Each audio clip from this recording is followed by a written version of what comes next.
Good morning, everyone. This morning's verses is from Isaiah 41, 9 through 13. You whom I have taken from the ends of the earth, I called from its remotest parts and said to you, you are my servant.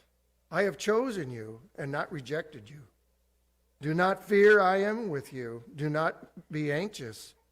Look about you, for I am your God. I will strengthen you. Surely I will help you. Surely I will uphold you with my righteous right hand. Behold, all those who are angered at you will be ashamed and dishonored. Those who contend with you will be as nothing and will perish. You will seek those who quarrel with you, but will not find them. Those who war with you will be as nothing and non-existent. For I am the Lord your God, who upholds your right hand, who says to you, do not fear, I will help you.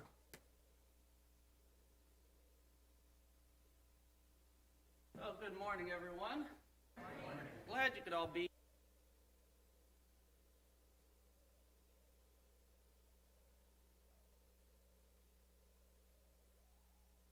here. Put a note at the very top to make sure my mic was on. Hopefully it is.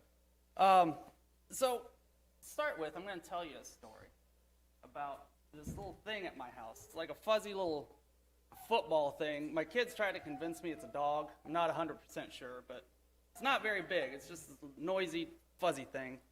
And also at my home, we've got a recliner. It's pretty comfortable. And in the evenings, that's usually where Casey, once everything's done for the night, she'll pick her feet up in the recliner and read a book for a while. And the dog gets all excited because it looks comfortable, and the dog says, well, I think I want some of that too. And so she'll go over and she'll whine and she'll scratch at the chair and bark a little bit because she just wants to be up there. And so eventually Casey will give in and she'll put the feet down and she'll reach towards the dog. And what does the dog do? I mean, the dog has been so excited, and this is the one goal in the dog's life right then, is to get into that chair. And so when Casey reaches towards the dog, it gets startled by the movement. It runs under the couch or the coffee table and just sort of looks at her. And so Casey will call it and won't do anything, so she'll put her feet back up and go to read again. And then the dog says, well, that looks nice. I think I want some of that. Runs over and starts scratching at the chair and barking. And we go through this process 2 or 3 times, and eventually I just yell at the dog to get over there. And Casey picks it up, puts it in the chair, and the dog's happy. The dog has had its prayer answered, but I wondered, why, when she gets so close every time to having this desire of hers answered, does she run away and hide? She gets nervous because she wanted this to happen, but at the same time, she's a little iffy. She gets scared. And I wonder, do we ever do that? Do you ever find yourself in a position where you're praying for something to God and eventually something happens? Maybe it's an answer to your prayer, but you get nervous and you back off, or you say, well, that was just a coincidence. That wasn't an answer to the prayer, so I'll wait until God actually answers my prayer. So today we're going to look at a couple people who prayed to God for something, and then we're going to see how they handled the answer to their prayers. There we go. We're going to get all the words out. And this morning, just a heads up before any of you get smart and have to say something, I noticed that none of my examples are actual prayers, and you might think, Ben, why would you have a sermon about prayers and use a bunch of examples that don't have any prayers in them? Mind your business, that's why. I don't know. So, they're not prayers. The first one we're going to talk about, someone's having a conversation with God.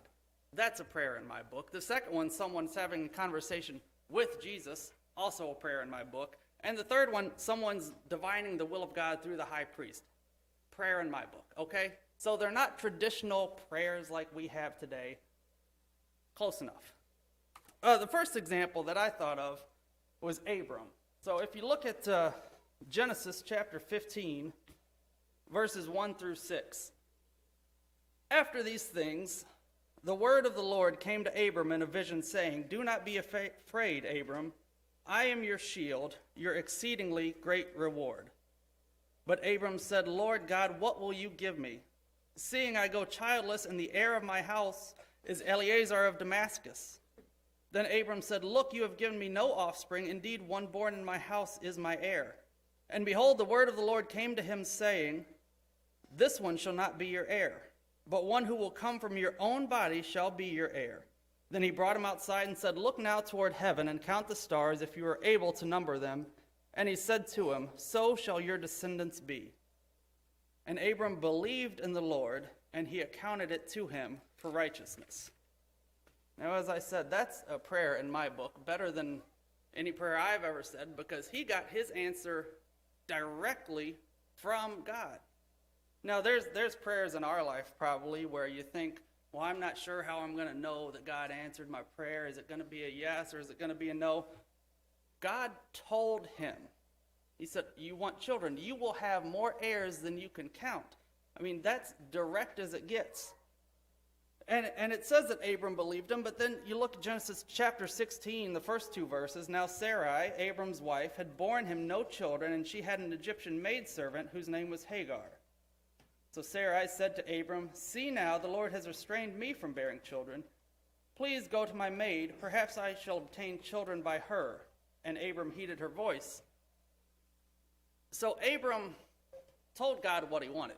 He wanted offspring. He wanted heirs. And God told him, You're going to have more than you can count. And it says that Abram believed him.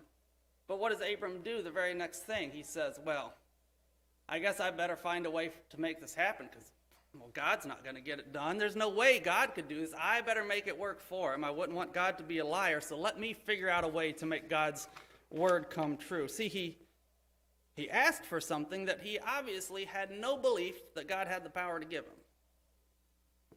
So if you're going into your prayers already determined that God can't do this one, why bother? You're wasting your time. That's not a prayer. You're just running your mouth. Nothing's going to get done if you automatically assume that God can't help you. The next example I want to look at is Peter. Now, Peter, he always tends to be the butt of the jokes. Poor Peter. Seems like every sermon mentions him, and it's just, well, this week let's look at something else stupid that Peter did. But he tried his best. But today we're going to look at Matthew chapter 14, verses 22 through 31. Immediately, Jesus made his disciples get into the boat and go before him to the other side while he sent the multitudes away. And when he had sent the multitudes away, he went up on the mountain by himself to pray. Now when evening came, he was alone there. But the boat was now in the middle of the sea, tossed by the waves, for the wind was contrary. Now in the fourth watch of the night, Jesus went to them, walking on the sea. And when the disciples saw him walking on the sea, they were troubled, saying, It's a ghost, and they cried out for fear. But immediately Jesus spoke to them, saying, Be of good cheer, it is I, do not be afraid. And Peter answered him and said, Lord, if it is you, command me to come to you on the water. And he said, Come. And when Peter had come down out of the boat, he walked on the water to go to Jesus. But when he saw that the wind was boisterous, he was afraid, and beginning to sink, he cried out, saying, Lord, save me. And immediately Jesus stretched out his hand and caught him and said to him, O you of little faith, why did you doubt? Now, this is another type of prayer. See, Peter, when he saw that it was Jesus, he had every faith that, well, Jesus could make me walk on the water. Now, it says that all the miracles Jesus did couldn't be contained in the Bible. I don't know. Maybe Jesus had walked on the water before in front of Peter. Maybe Jesus had made other people walk on the water before in front of Peter. But whatever it is, even maybe he hadn't seen it before. Maybe it was just his faith in Jesus that said, obviously, Jesus could make me walk on water. And so when he sees him there, he calls out to him and says, Hey, if it's you, let me come out to you. And he says, all right, let's do it then. Come on out. And this is a side point. If you're going to pray for something, be ready because God will call you on it. See, Peter said, let me walk on the water. And God said, do it then. If you've got enough faith, step out here. And so Peter gets out. And it's weird because he had the faith that Jesus could make him walk on the water. He got the answer to that request by Jesus saying, come on then. And then he stepped out of the boat and was walking on the water. So not only did he get the answer to his prayer, but he saw the answer in action. He had the ability to walk on the water out there. But then what changed? I mean, how do you lose faith after you've already seen God in action? After you've seen, I have the ability to walk across. I'm not going to think that if I take another step on the stage, I'm just going to fall through. It's holding me so far. It's good. It's solid. Not like the extension that Bob built on the stage. This is solid, and I'm going to assume, yep, still solid. Solid over here, solid over here. I'm not going to lose my faith in this stage. Why did Peter lose his faith? I mean, he was walking on this water, and it doesn't sound like he was sinking to his knees and struggling. No, I have every belief that he was walking across the top of the water just like it was solid ground. But what did he do? He took his eyes off Jesus. He starts looking around. He starts getting nervous. The waves are hitting him, and it's windy. So maybe we're the same way. Maybe we pray for something, and we see the answer, and we see God working in our life to make that answer come true, but then things around us start to seem a little sketchy. Maybe people aren't supporting us the way we want. Maybe we're getting a little nervous about things, and we lose faith. And we say, well, obviously, God doesn't have the power to deal with this. You know, it was great at first, but now things are getting worse. No. We have to trust in God when he answers a prayer and keep going with it. If you've got the faith to ask for something, and you've got the faith to believe that Jesus can do it, or that God can do it, you've got to keep walking on faith. Third example I want to look at is David. Now, David's another one, kind of like Peter, that often gets a bad rap in the Bible. You know, we've all heard the expression, I mean, even David can be a man after God's own heart, and look at all the things he did. But in this instance, David's our good example. This one's a little longer, but we're going to read 1 Samuel chapter 30, starting in verse 1 and then going through verse 20. 1 Samuel 30, 1 through 20. Now it happened when David and his men came to Ziklag, and I'm going to say there's some words in this one. If I mispronounce them, sorry. I'm doing my best here. On the third day that the Amalekites had invaded the south, and Ziklag attacked Ziklag and burned it with fire, and had taken captive the women and those who were there from small to great. They did not kill anyone, but carried them away and went their way. So David and his men came to the city, and there it was, burned with fire, and their wives, their sons, and their daughters had been taken captive. Then David and the people who were with him lifted up their voices and wept until they had no more power to weep. And David's two wives, Ahinoam and the Jezreelitess, and Abigail, the widow of Nabal the Carmelite, had been taken captive. Now David was greatly distressed, for the people spoke of stoning him, because the soul of all the people were grieved, every man for his sons and his daughters. But David strengthened himself in the Lord his God. Then David said to Abiathar the priest, Amalek's son, please bring the ephod here to me. And Abiathar brought the ephod to David. So David inquired of the Lord, saying, shall I pursue this troop? Shall I overtake them? And he answered him, pursue, for you shall surely overtake them, and without fail recover all. So David went, he and the 600 men who were with him, and came to the brook Besor, where those stayed who were left behind. But David pursued, he and 400 men, for 200 stayed behind, who were so weary that they could not cross. Then they found an Egyptian in the field and brought him to David, and they gave him bread, and he ate, and they let him drink water. And they gave him a piece of a cake of figs and 2 clusters of raisins, so when he had eaten, his strength came back to him, for he had eaten no bread nor drunk water for 3 days and 3 nights. Then David said to him, to whom do you belong, and where are you from? And he said, I am a young man from Egypt, servant of an Amalekite, and my master left me behind because 3 days ago I fell sick. We made an invasion of the southern area in the territory which belongs to Judah and of the southern area of Caleb, and we burned Ziklag with fire. And David said to him, can you take me down to this troop? So he said, swear to me by God that you will neither kill me nor deliver me into the hands of my master, and I will take you down to this troop. And when he had brought him down, there they were, spread out over all the land, eating and drinking and dancing because of all the great spoil which they had taken from the land of the Philistines, and from the land of Judah. Then David attacked them from twilight until the evening of the next day. Not a man of them escaped, except 400 young men who rode on camels and fled. So David recovered all that had been carried away, and David rescued his 2 wives, and nothing of theirs was lacking, either small or great, sons or daughters, spoil or anything which they had taken from them. David recovered all. So this one, there's a lot of blanks in this story. I'm going to fill a few of them in and tell you what I think. So David and his men get back, 600 men with David. They get back to their town. It's destroyed by fire. Their wives, their sons, their daughters, all taken. And so he inquires of God, should I follow these guys? Am I going to catch them? Is there any point to this? And God lets him know, follow them, you'll catch them, and you'll get back everything. So God gives him a pretty clear answer.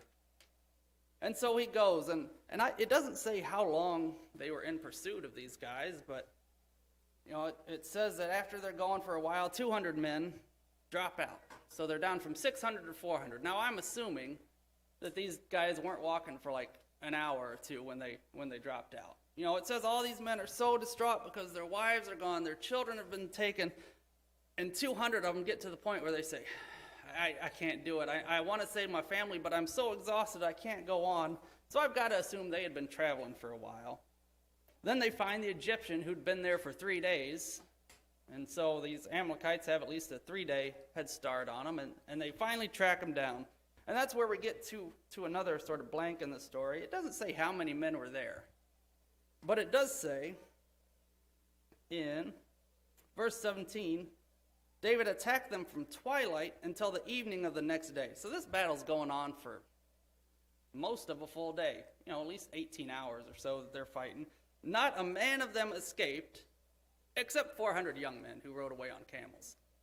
Now the way that sounds, I'm guessing there was quite a few people. If you say nobody escaped, oh yeah, except for those 400. I feel like you started, it's not 500, oh, nobody escaped except for the 400 out of the 500. No, I'm thinking there's a big crowd of people here.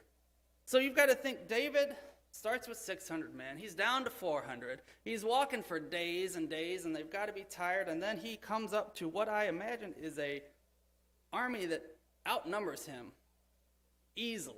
I mean, there's a lot of men there. And he's fighting for going 12 hours, 18 hours, but does he give up? Does his faith waver like Peter's did? No. Why? Because he had gotten his answer.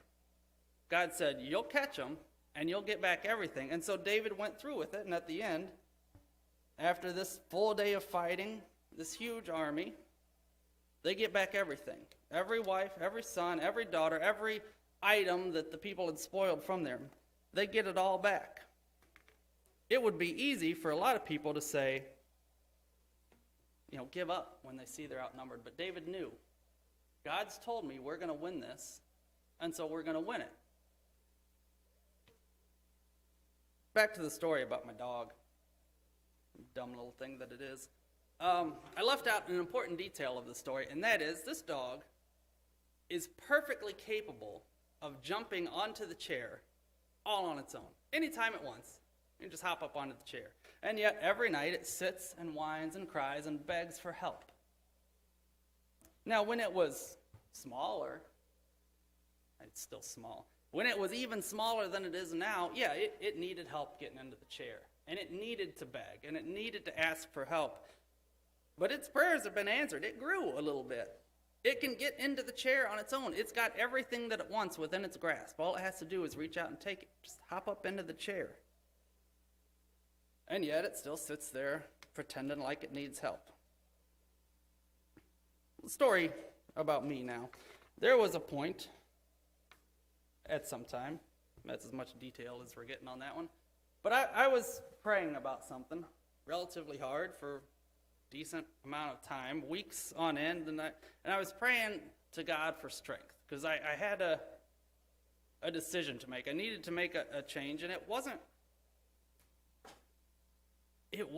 it's not like taking a new job or moving to a new city where you don't know how this is going to affect. It was a very clear yes, no, right, wrong. I knew the answer. I knew what I needed to do, but I kept praying for the strength to make this choice. week after week, and then eventually I remember thinking to myself, what exactly am I praying for right now? I'm praying for what? I know the answer. I know what I need to do. That part's easy. I'm praying for strength to make this choice and to make this change. I'm a fully grown adult, physically at least. I have control of my faculty. I can make a decision. I can decide what to do.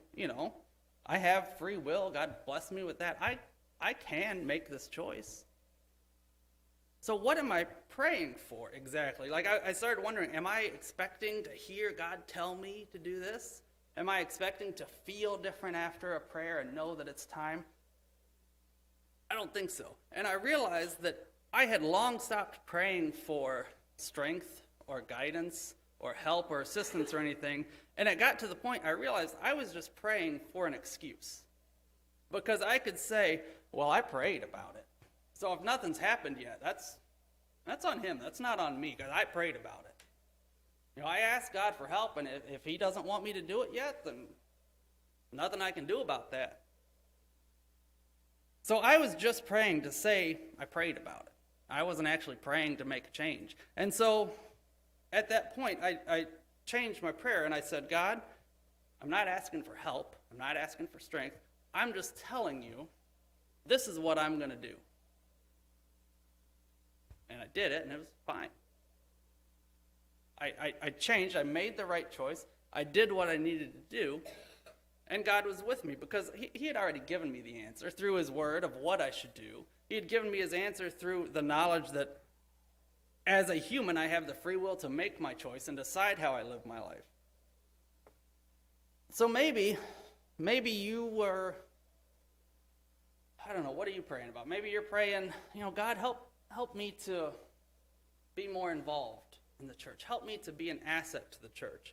If so, maybe you've been praying about that for a while. If you look in the back, there's Josh back there in the corner.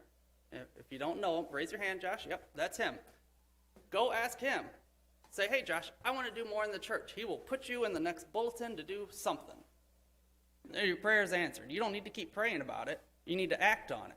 Maybe your prayer is, help me find somebody to teach. Help me spread your word. Help me be a good ambassador for your word. Do it.